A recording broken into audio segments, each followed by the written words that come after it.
Բարև ձեզ, դուք լսում եւ դիտում եք Գործագործ հաղորդաշարը։ Այսօր իմ տաղավարում իմ հյուրն է Սարգիս Բազինյանը, Krav Maga Armenia Ֆեդերացիայի նախագահ, Էլիսեն շատ կարևոր պաշտոնների ներկայացուցիչ։ Շնորհակալ եմ Սարգիս ջան, որ այսօր այստեղ եք, ժամանակ եք տրամադրել։ Այսօր փորձենք խոսել ձեր գործունեությունից, կարծում եմ շատերը մեզ կդիտեն, երեխաները կուրախանան, հա, որովհետև գիտեմ, որ մեծ հարգանք եք վայելում ձեր մարզիկների մոտ եւ շատ մարզիկներ ունեք ձեզ մոտ այցելող։ Ողջունում եմ, շնորհակալ եմ հրավերի համար եւ բարի խոսքերի։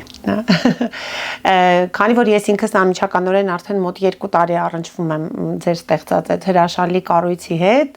գիտեմ ինչքան երեխաներ են այցելում եւ ինչքան երեխաներ են տարված, հա, այդ տարերքով սպորտի մոտավոր ինչքան մարզիկներ ունեք։ Ես այսպես կձևակերպեմ, մենք 15 տարի է արդեն սպորտային գործունեություն ենք ծավալում եւ այս 15 տարվա ընթացքում հասցրել ենք կրթել շատ ու շատ սերունդներ, դարձնել իրավագիտակից, պատրաստված, ուժեղ եւ իհարկե մեր մարզիկների թիվը, ովքեր որ մեր տարատեսակ կուրսերին եւ մարզումներին մասնակցել են, վստահաբար անցնում են 25000-ը։ Այսինքն առաջին մարզիկը տեսականորեն կարող է հիմա մոտ 30 տարեկան լինել, ճիշտ հաշվեցի, թե նույնիսկ։ Հենց այդպես էլ կա։ Արդեն իմ մարզիկները ինձ հրավիրում են իրենց հարսանիքներին, երբ որ տարիներ առաջ դեռ փոքրիկ սեղանի, հա, բարձրության մակարդակի հասակի տղաներ էին, սկսած 4 տարեկանից դեմ ունենք ընդունելություն, բայց ում մասին որ խոսում եմ, եկել են ինձ մոտ դեռատի, չգիտեմ, 9-10 տարեկան տղաներ, հիմա արդեն հասցրել են սովորել, հասցրել են ծառայել Հայաստանի բանակում, զինված ուժերում, ընդունվել աշխատանքի, ամուսնանալ, ոմանք արդեն ունեն երեխաներ, որոնց պլանավորում են կրկին բերել, այո, անվտանգության ակադեմիա, Krav Maga մարզումների։ Ինչ խոսք, փորձում ենք պահել այդ ցիրկուլյացիան, հա, պապա, զավակ, պապա եւ այլն։ Իսկ միտքը, հա, ոնց ծագեց, որ պետք է բացեք հենց դուք եք հիմնադրել, չէ՞, ենթադրում եմ։ Ինչից գաղափարը ծագեց։ Դուք սպորտսմեն եք, ձեր ակադեմիական կրթությամբ ճիշտ եմ, սպորտսմեն եք, եւ որոշեցիք, որ պետք է հիմնադրեք, այ ոնց այդ գաղափարը ծագեց։ Ունեմ 2 բարձրագույն կրթություն, միջազգայնագետ, դիվանագետ եւ միջազգային իրավունք։ 4 տարեկանից զբաղվել եմ սպորտով, պրոֆեսիոնալ սպորտով, տարբեր մարզաձևերից լրացրել եմ սպորտի վարպետ մակարդակը, դարձել եմ աշխարհի չեմպիոն, Եվրոպայի չեմպիոն, բայց իրականում kickboxing եւ thai boxing։ Բայց իրականում մի պահ է գալիս, երբ որ հասկանում ես, որ սպորտը դա հիանալի բան է իհարկե, հատկապես մենապայքարային եւ մարտարվեստ, հա, դիսցիպլինները։ Բայց այնուամենայնիվ ամբողջ կյանքում մենք առնչվում ենք նաեւ ոնց որ փողոցային, հա, այսինքն տատամից եւ ռինգից դուրս կյանքին։ Իհարկե։ Որտեղ որ այդ հմտությունները որպես կանոն չի կարելի կիրառել եւ եթե նույնիսկ գործադրում ես, ապա դեպքերի մեծամասնությամբ դա ի վնաս քեզ է աշխատում։ Դե այդպես, քանի որ նաեւ դիվանագետ եք մասնագիտությամբ, նաեւ տարատեսակ մարզաձևեր էի ուսումնասիրել, բավականին խորապես, փորձեցինք հասկանալ ինչը կտա մեր հարցերի ոնց որ պատասխանը եւ կկրթի իրավագիտակից սերունդ եւ կկրթի ուժեղ պատրաստված սերունդ, ով հավասարաչափ կկարողանա եւ հարվածային գիտելիքների տիրապետել եւ գոտեմարտային գիտելիքների տիրապետել, քաղաքացիական պաշտպանության էլեմենտների, առաջին օգնության եւ այլն եւ այլն։ Սկսեցինք բավականին ուշադիր հետևել միջազգային այսպես փորձին եւ գտանք Krav Maga համակարգը։ Հասկացանք, որ իրականում ինչի համակարգ, որտեղ մեկ մարզաձևը կամ մեկ սպորտաձևը իզորու չէ այդ բոլոր հարցերի պատասխանները տալ։ Իսկ Krav Maga-ն դա ժամանակակից ինքնապաշտպանության համակարգ է, որը համարվում է այսօր աշխարհում ամենակայուն եւ դինամիկ զարգացող համակարգը, իսրայելական հիմքերով, հրեաները իրենց համար վատ բան չէին հորին, ենթադրվում է։ Եվ մենք էլ այդ փորձը վերցրել ենք, տեղայնացրել ենք եւ անընդհատ զարգացնում ենք մեր մտածելակերպի, ազգային առանձնահատկությունների եւ իհարկե քրեական, քաղաքացիական օրենսգրքին համապատասխան։ Այսինքն ես ճիշտ եմ հասկանում, որ մենք կրթում ենք սերունդ, որը որ կկարողանա ինքնապաշտպանություն իրականացնել անհրաժեշտության դեպքում եւ այնպես իրականացնել, որ հետևանքները շատ ցավալի չլինեն, որտեղ պրոֆեսիոնալ սպորտը կարող է շատ վնասել, հա, դիմացինին։ Վստահաբար։ Տեսեք, այսօր ես մի օրինակ հաճախակի եմ բերում, նորից այստեղ էլ կասեմ, մեր ռադիոլսողին ով առաջին անգամ է թեմայի մասին իրազեկվում։ Բռնցքամարտիկ պապան երեխային տանում է բռնցքամարտի, ըմբիշ հայրիկը երազանք ունի, որ իր երեխան իրենից ավելի լավ ըմբիշ դառնա եւ այլն։ Բայց որպես կանոն այսօրվա երեխաները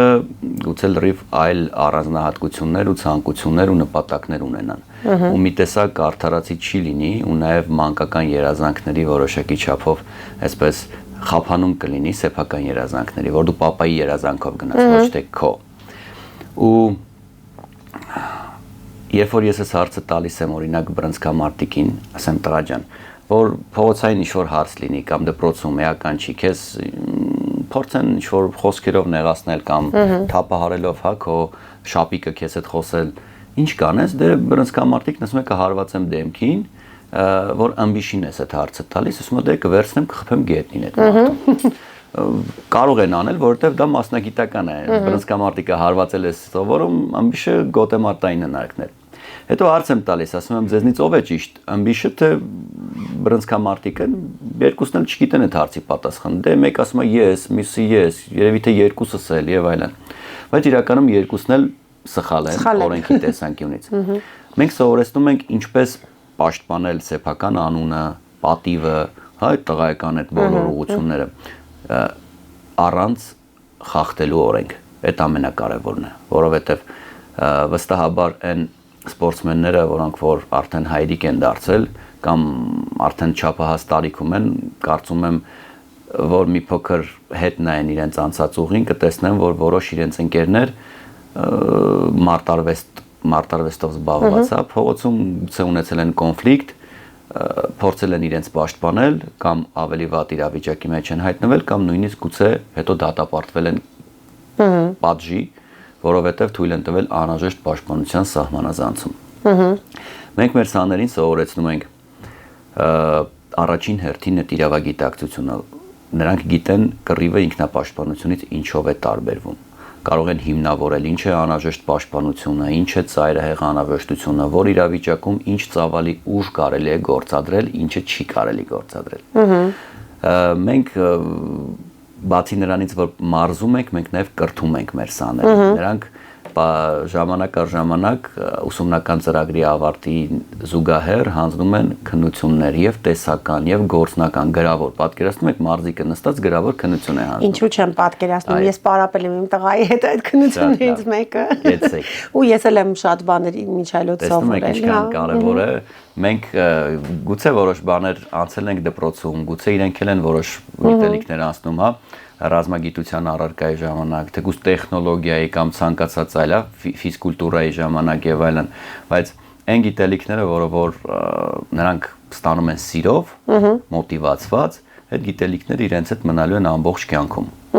Ու կրկին մեր առաքելությունը իրավագիտակից եւ պատրաստված ուժեղ սերունդ կրկերտելն ու դաստիարակելն է, որովհետեւ մեր ապագան մեր երեխաներն են։ Իսկ ըստ ձեզ, որ պահից սկսած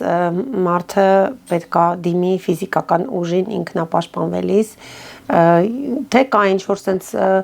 մաս, որ մարդը կարող բառերով կարողանա իրան պաշտպանել, ինչ եք կարծում։ Ես այդ հարցերին ունեմ հստակ պատասխան, ոչ թե կարծում եմ, այլ մենք ունենք հստակ ալգորիթմներ, որ իրավիճակում ինչ է կարելի անել, ինչ չի կարելի անել։ Տեսեք, եթե մենք խոսում ենք ցանկացած մարտարվեստի մասին, օրինակ սամբոն, Սամաբարոնը без оружия, да?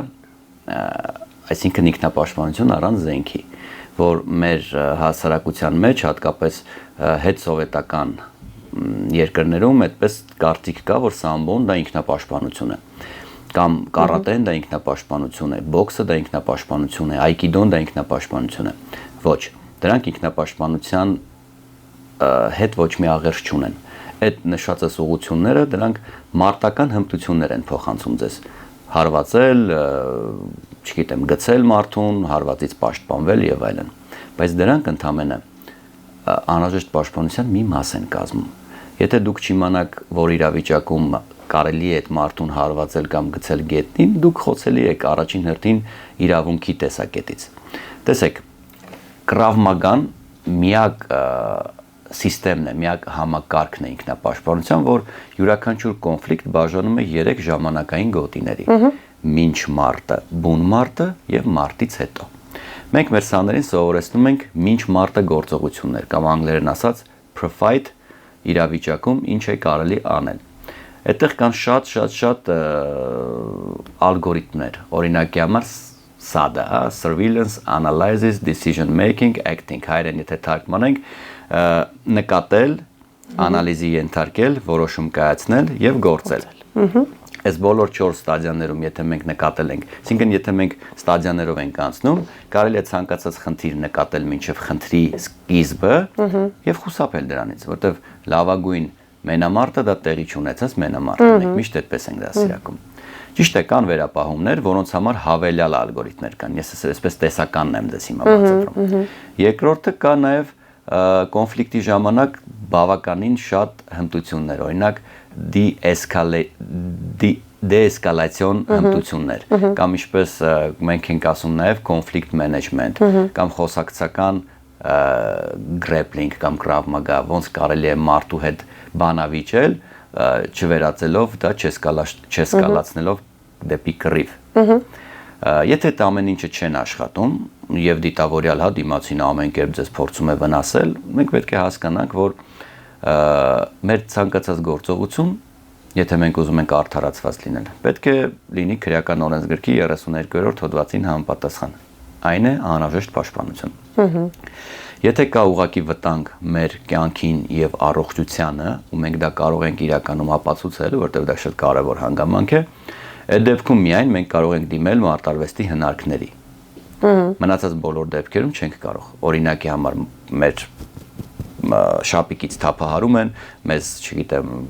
անհարգալից են մեզ հետ խոսում կամ նմանատիպ ինչ-որ առօրյա իրավիճակներ։ Բայց դա չի նշանակում, որ մենք այդտեղ պետք է հանդուրժենք, այդտեղ էլ կան գործողություններ անելու։ Օրինակ, ֆիզիկական ուժի գործադրում եւ մարտարվեստի հնարքների կիրառում երկու տարբեր հասկացություններ կան։ Մարտարվեստի հնարքը իմացանք, թե երբ է կարելի գործադրել, երբ չէ, այ արդեն ֆիզիկական ուժի գործադրումը կարելի է, երբ որ մենք մեր պատիվն ենք պաշտպանում, մեր շահերը, մեր իրավունքները եւ այլն։ Բայց շատ կարեւոր օրինաչափություն կա։ Եթե մենք ինքնապաշտպանվում ենք, ապա մեր գործողությունները պետք է լինեն հավասար կամ ավելի քիչ, քան սպասվող վտանգի էություններ։ Okay. Եթե օրինակի համար այդ մարդը մեզ պարզապես շապիկից, չգիտեմ, թափահարում է, մենք իրավունք չունենք հարվածելու այդ մարդուն։ Եթե մեզ հրում են, մենք չենք կարող, չգիտեմ, աթոռով վերցնել, խփել այդ մարդու գլխին։ Ու տենց շատ բաներ, որ իրական կյանքում մենք հաճախ մեզ չենք զեկուցում, այդ ռուսերեն ասած աչոտ չենք տալիս, մենք ինչ ենք անում։ Ու ենթարկվում ենք քրեական պատասխանատվության։ Իսկ էքստրեմալ իրավիճակներում հաճախ մենք գործում ենք ինչպես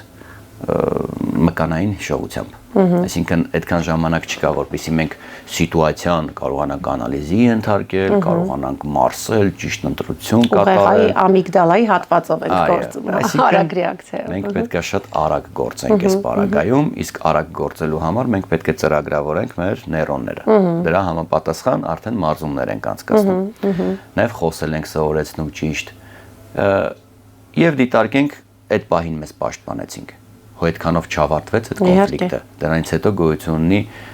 post-conflict իրավիճակ, այսինքն կոնֆլիկտից հետո ժամանակային գոտի, որտեղ որ մենք պետք է կարողանանք կրկին ինքնապաշտպանվել, այսինքն ապահովել այն ամենը, ինչը որ մեզ պետք է արդարանալու համար, մեզ արդարացնելու։ Դա գործողություններ են, օրինակի համար, եթե կռիվ է տեղի ունեցել, դուրս ես եկել, առաջին հերթին զննում ես քեզ, արդյոք դու ունես վնասվածքներ, թե չէ, որովհետև շատ հաճախ լինում է, որ օրինակ դանակահարության դեպք է լինում, դու այնքան շատ է ադրենալինը արյանի մեջ, որ դու չես նկատում դա։ Բայց դուրս ես գալիս քո գործերով մեկ էլ սկսեցի շարժվել, մեկ էլ ընթացքում տեսնում ես, որ ցած տաքացել է ամբողջ մարմինը, ցած ձեռք ես տալիս, տեսնում ես տնից տեղից հեռու իհարկե, ամբողջ արյան մեջ պատված ես եւ դրանից հետո արդեն սկսում է շոկ,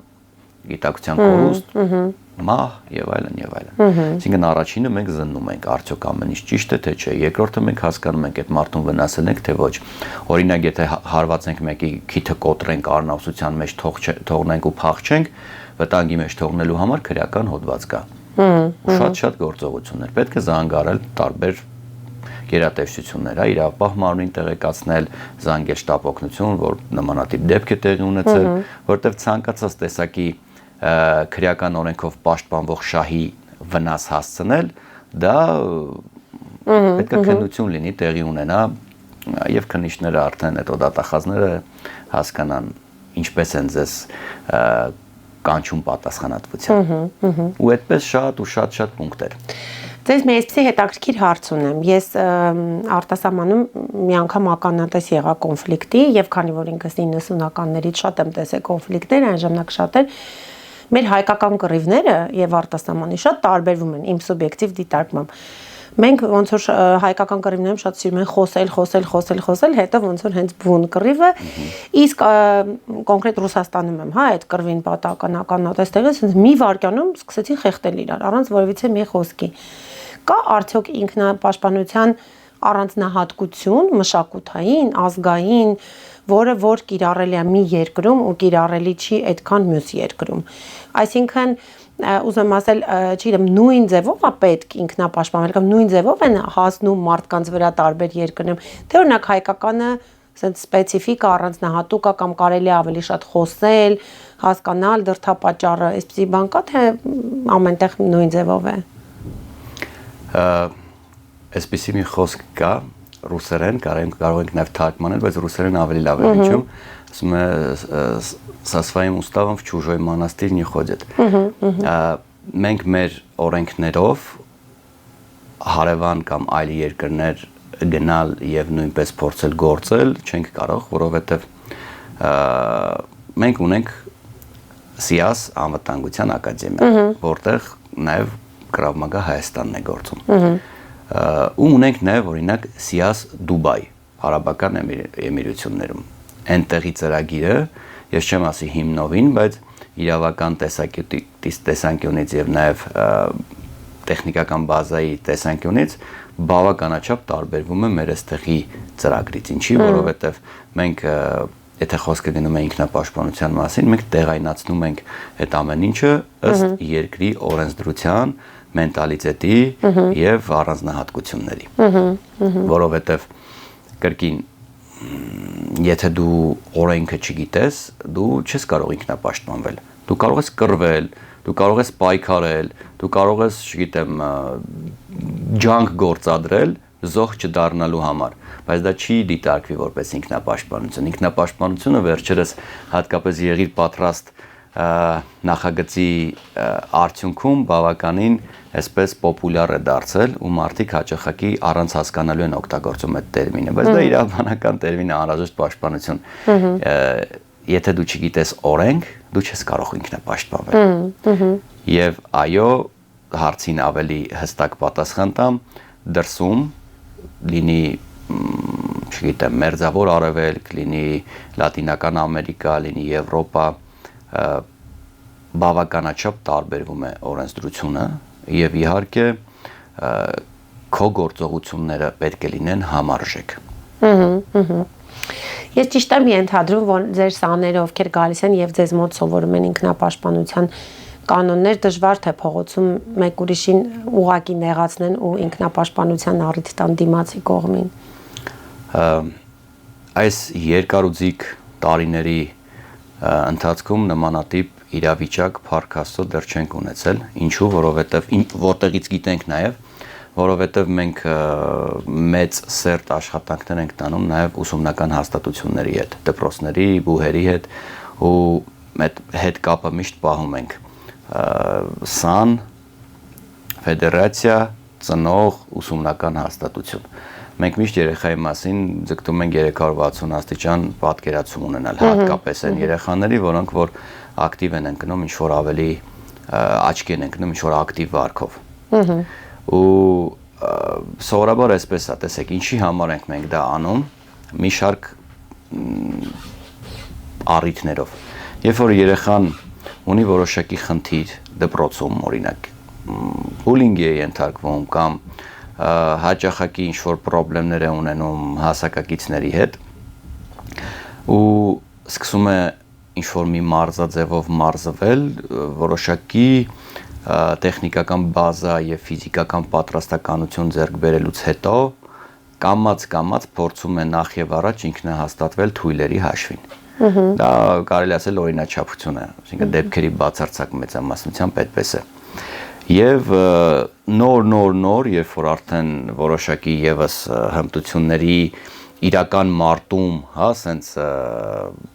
կիրառելությունից հետո հասկանում է, որ գուցե ժամանակն է հակամարտության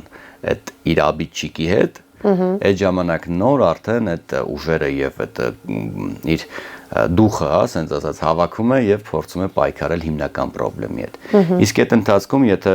ֆեդերացիան կամ ակումբը կամ մարզիչը չհետևի, երեխան կարող է իրեն շատ ավելորդություններ թույլ տալ։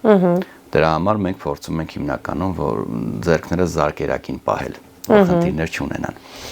Ձեր բոլոր մարզիկներին, եթե ասենց փորձենք նկարագրել, իրենց մեջ ինչ բնավորության գիծ կամ ինչ այսպիսի ուղղություն եք դաստիարակում, որ ուրիշ երեխաների մոտ օրինակ կարող է բացակայել կամ չլինել։ Դրանք մի շարք հատկանիշներ են, մեկի վրա չենք акցենտավորում, ամեն առաջինը դա իրավագիտակցությունն է։ Ինչ ասել է թե իրավագիտակցություն, հա, ամեն մեկս կարող ենք յուրովի հասկանալ, բայց դա այն ամենակարևոր քաղաքացիական հասարակություն ձևավորելու համար կարևոր նախապայման է, երբ որ բոլորս գիտենք մեր իրավունքները, նաև գիտենք մեր պարտականությունները եւ հասկանում ենք, որ ցանկացած արարքի համար, հա, կա պատիժ, այսինքն կա հանցանք եւ կա պատիժ։ Ու երբ որ այդ գիտակցությամբ երեխան սկսում է ապրել, նա շատ լավ հասկանում է, որ մինչեւ այս պահը ես կարող եմ այսպես պայքարել ինձ համար։ Իսկ սրանից հետո իմ գործիքակազմն էլ կարող է փոխվել։ Ավելորդություններ իրան թույլ չի տա։ Երկրորդը դա ընկերասիրությունն է, այդ sportsmanship ասված է նաև, որովհետև մենք մեզ անվանում ենք կրավ ընտանիք, կրավ ընտանիքի շարքերում հազարավոր մարդիկ են ու այդ համայնքը մեր շատ ուժեղ է ու շատ իրար աջակցող, ոնց որ ասած մեկս բոլորի, բոլորս մյուսի համար մնացածի։ Ու այս 15 տարիների ընթացքում բավականին առիթներ ունեցել ենք դրա մեջ համոզվելու, հատկապես այս վերջին տարուկես առաջ, գուցե նաև մեր ռադիոլսողը հիշի այդ դեպքը, Անվտանգության ակադեմիան այրվում էր։ Մենք վերանորոգման աշխատանքներ կատարեցինք ու անվտանգության կանոնները չպահպանեցին աշխատակիցները, դա մեզ հետ կապ չուներ պարզապես, հա, ոնց որ հրավիրված կազմակերպության աշխատակիցները եւ տանիքը այրվեց, հրդեհվեց։ Ու դրանից հետո մեր նոր վերանորոգած հարկը ամբողջությամբ մարզադահլիճով այրվեց։ Շատ մեծ վնասներ եւ Փառք Աստծո մեր անձնակազմի արագ եւ բանիմաց ոնց որ արձագանքի արդյունքում ոչ մի զոհ չունեցանք, ոչ մի տուժող չունեցանք, շատ արագ ճիշտ ձևով էվակուացրեցին տարածքը, սպասեցինք մեր հրշեջներին, բոլորս միահամուռ հանգցրեցինք այդ կրակը, բայց վնասները ահռելի էին։ Եվ հենց կրավ ընտանիքի այդ մեր համայնքի արդյունքում մենք շատ սեղմ ժամկետներում կարողացանք այդ ամեն ինչը կրկին ոնց որ վերանորոգել եւ նախապատրաստել մեր ապագա սերունդներին կրթելու ոնց որ գործին համար։ Իսկ ձեր ապագայում ունեք պլաններ, որ մասնաճյուղեր բացեք, որ մի տեղում չլինի, կարող է մարդիկ, չգիտեմ, հեռավորության պատճառով չեն կարողանում այցելել։ Ծրագրեր ունենք, բայց նաև ուզում եմ մեր ռադիո լսողին ասել, որ սա հերթական բակային խմբակը չէ։ Սա ակադեմիա է։ Եթե օրինակ ձեր երեխան ընդունվել է, չգիտեմ, ասենք ինչ-որ մի բուհ ուսումնական հաստատություն, նա գնում է, չէ, չգիտեմ, կապ չունի ինչ հեռավորությունից, նա գնում է, հասնում է այդ բուհ, որպեսզի այդ գիտելիքը ստանա։ Մեզ մոտ էլ ակադեմիան զբաղեցնում է մոտ 6000 քառակուսի մետր տարածք։ Իր մարզադահլիճներով, իր աուդիտորիաներով, իր քիլ հաուսով, որը որ միակը Հայաստանում, ոնց որ սիմուլյացիոն սենյակ է, բավականին մեծ, 500 քառակուսի մետր տարածքով, լուսաձայնային էֆեկտներով եւ այլն, որտեղ որ մենք կարողանում ենք իրական իրավիճակներին, պայմաններին մոտ դրություններ ստանալ, որովհետեւ հենց այդ ստրեսակայնությունը ձևավորվում է նման մարզումների ժամանակ։ Այո, այդ ամեն ինչը մի քանի տեղեր ունենալ շատ ծախսատար process է ու բավականին թանկ հաճույք ու քանի որ հիմնականում սա մենք չենք անում որպես բիզնես կոմպոնենտ, իհարկե նա պետք է այնքան գումար աշխատի, որ կարողանա իր գործունեության անընդհատականությունը ապահովել։ Դե ծախսեր ունեք, չէ՞։ Բայց մեր ծախսերն էլ են ահռելի, որովհետև մենք պահում ենք 35-ից ավելի անձնակազմ։ Մենք պահում ենք 6000 քառակուսի մետր տարածք։ Մեր մոտ ամառը հով է, ձմեռը տաք է, մեզ մոտ միշտ ժամանակի պահանջված ոնց որ ու ամենալավ տեխնիկան է աշխատում, գույքն է աշխատում, մեր սաները նաև մասնակցում են միջազգային տարբեր մրցումների, MMA, grappling, sambo, մարտական sambo, kickboxing եւ այլն մարզաձևերից ունենք աշխարհի Եվրոպայի չեմպիոններ այդ բոլոր ուղղություններում թվարկած։ Այսինքն սա ինստիտուցիոնալ կերպով մեծ աշխատող մեծ կառույց է, որը որ ամենտեղ ունենալ անհնարին է։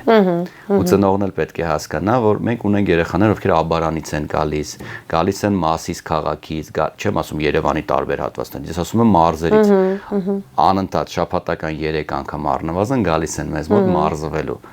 Ինչի, որովհետև գալիս են արդյունքի հետևից։ Եվ մեր ծնողներն էլ պետք է լավ գիտակցեն, որ կարծում եմ բոլորն էլ գիտակցում են, եւս մեկ անգամ մատնանշենք, մեր ամենահուսալի, ամենալավ ու ամենաարդարացված ներդրումը դա մեր երեխաների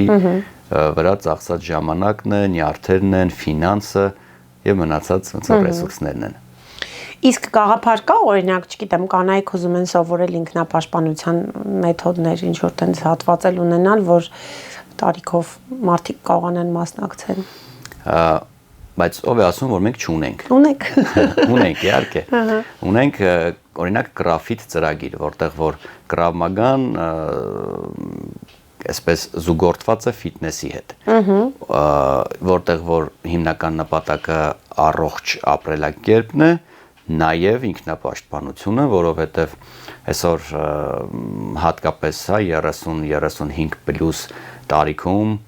ամեն մեկ իր կյանքի փորձն ունի ու ընթացքում հասկանում է, որ որոշ բացեր կան, հատկապես օրինակ, եթե օրինակ բերեմ վերջին դեպքերից, մաման երեխայի հետ էր, Երևանում փառք Աստծո, այդ հարցը բավականին լուծված է, բայց օրինակ նույն Գյումրիում կար խնդիր թափառող շների, կարծում եմ հիմա էլ կա այդ խնդիրը։ Այսինքն ինչ անես այդ դեպքում, ինչ կարող ես անել։ Եթե դու չգիտես ինչ անել, ոչինչ էլ չես կարող անել։ Բայց եթե գիտես ինչ անել, քեզ ոնց պահել, ինչպես ինքնապաշտպանվել այս կամ այն դեպքում, գուցե եւ շանսերը տասնապատիկ անգամ ավելի բարձրանան։ Զոհ չդառնալու։ Այդ վերջին դեպքերից կամ օրինակի համար գործարար կանայք կան մեզ մոտ, ովքեր որ նաև անհատական են գալիս մարզվելու, որովհետև խմբակային ինչ-որ ժամերի չեն կարողանում հասցնել, մարդիկ մեծ գումարների հետ են աշխատում։ Մարդիկ աշխատում են տարբեր այսպես միջավայրերում, բիզնես ոնց որ ուղևորություններ ունեն, գնում են արտերկիր եւ այլն։ Ու այդ ամբողջ ընթացքում շատերին խանգարում է այն հանգամանքը, որ եթե մի բան լինի, ես ինչ եմ անելու, հենց այդ միտքը։ Իսկ երբ որ դու հստակ ալգորիթմով գիտես, եթե A, ապա B, չգիտեմ, եթե B, ապա C, այսինքն այս գործողության դեպքում քեզ ոնց պետք է դրսևորես, մյուսի դեպքում ինչպես, շատ ավելի ինքնավստահ ես լինում ու նաև հասկանում ես, որ ագրեսիա գոյություն ունի ու ինչ ծավալների կարող է հասնել այդ ագրեսիան, դու սովորում ես լինել ստրեսակայուն, ես որոշումներ կայացնել ստրեսային իրավիճակներում, դա նաև անձնական աճին է բավականին տենց օգտակար լինում, հա, երբ որ դու ինքնավստահ ես, երբ որ դու գիտես, այսինքն իրազեկված ես, ուրեմն զինված ես, տարբերակը բավականին լավ աշխատում է։ Ունենք խմբեր, կարող են մեր նաև գործարար կանայք ու ոչ միայն միանալ բավականին կօգնի եւ անձնական կյանքում եւ բիզնեսում վստահաբար։ Պաստոր, մենք բավականին նման գործ ենք անում, որովհետեւ ես էլ որպես բիզնես տրեյներ շատ եմ օգնում մարդկանց աշխատել իրենց վախերի հետ, հա, ճիշտ որոշումներ կայացնել, այստեղ կոմպլեքս շատ հետաքրքիր ու լավ լուծումների են հանգում մարդիկ, ովքեր կարողանում են աշխատել իսկապես իրենց վախերի հետ ու ֆիզիկապես էլ պատրաստված են ու գիտեն ինչպեսի ճիշտ արձագանք կարող են տալ։ Սարգիս ջան, շատ հետաքրքիր զրույց ունեցանք, մեր հաղորդումը մոտենում է իր ավարտին, ցավոք, սենց 1 վայրկյանի պես անցավ, եւ ամենակարևորը, որ այսօր լսեցի ձեզնից եւ վստահ եմ, որ այդպես է, որ մենք ոչ թե մարդկանց երեխաներին սովորեցնում ենք լինել ագրեսիվ, այլ սովորեցնում ենք լինել խելացի, իմանալ օրենքները, պաշտպանել սեփական անձը, ինչու՞ չէ նաև ընկերոջը եւ թույլին, որին որ կփորձեն նեղացնել, սրանով իսկ դաստիարակում ենք մի լավ սերունդ, որը որ մեր հասարակության համար անհրաժեշտ է եւ մեր պետության համար։ Շնորհակալ եմ, որ շատ լավ գործ եք անում, որովհետեւ նաև տեղյակ եմ, որ ակադեմիայում մարզվելը հասանելի է հասարակության շատ խմբերի ներկայացուցիչների համար, այսինքն տենց անասելի վարձեր չեն, ցանկացած երեխա կարող է գալ, պարապել, կտրվել փողոցից։ Շատ երեխաներ ունենք, ովքեր նաև անվճար հիմունքներով են մարզվում, Արցախից եկած կամ անապահով ընտանիքներից, մենք միշտ ունենք որոշակի չափով այսպես հաստիկներ, հա, որոնցից որ օգտվում են պարբերաբար։